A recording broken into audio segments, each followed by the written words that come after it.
The story behind League of Legends, Episode 43. Nunu, the Yeti Rider. As unlikely a pair as anyone could find, Nunu and Willem relied on courage and tenacity to drive them through countless troubles in the Freljord. The boy and his Yeti searched far and wide for a place they'd both be welcome, and eventually found a home among the Avarosen. Sometimes bonds of friendship become stronger than even bonds of blood. When those bonds link a fearless boy to a fearsome Yeti, the bond becomes a force to be reckoned with. Given the responsibility of taming a terrifying beast, Nunu forged a friendship where others would have forged chains. Now Nunu and his burly pal Willem are an inseparable pair who combine youthful exuberance and brute strength with the mythical powers of the Yeti to overcome obstacles insurmountable to any ordinary duo. Nunu had only the vaguest memories of his parents or the time before he was part of the reclusive Frostguard tribe. Never welcome among his caretakers, Nunu's wanderlust and compassion often put him at odds with the tribe's elders, and the boy frequently dreamed of places far beyond the shadow of the Frostguard citadel. Sometimes he would do more than just dream, much to the frustration of his minders. This was never more apparent than when Nunu was apprenticed to the tribe's beastmaster and charged with the care of the creatures under his yoke.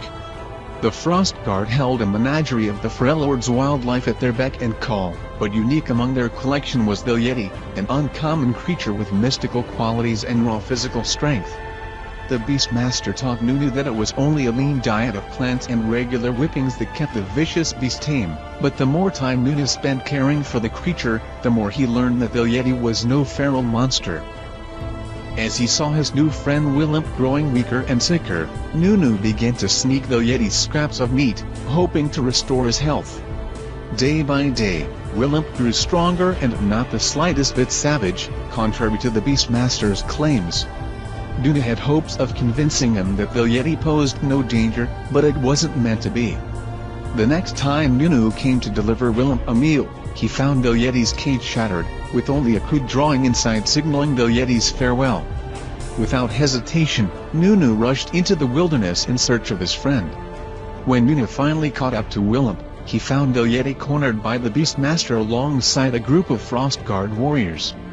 Afraid that the men would hurt his friend, Nunu threw himself between the Yeti and the Beastmaster's lash, but the brutal man would not stay his hand.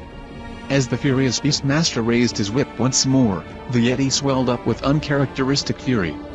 Even after so much mistreatment, it wasn't concern for himself but for the boy who'd shown him kindness that finally pushed Willem too far. The Yeti raged and left the man bloodied in the snow.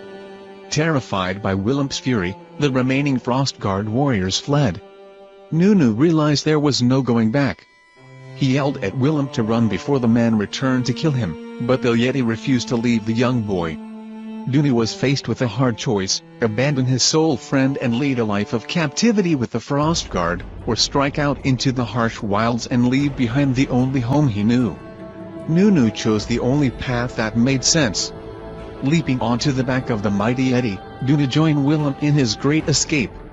The pair took their first steps into the wide world from which they had been kept for so long. Thank you for watching. Please don't forget to share video and subscribe us channel.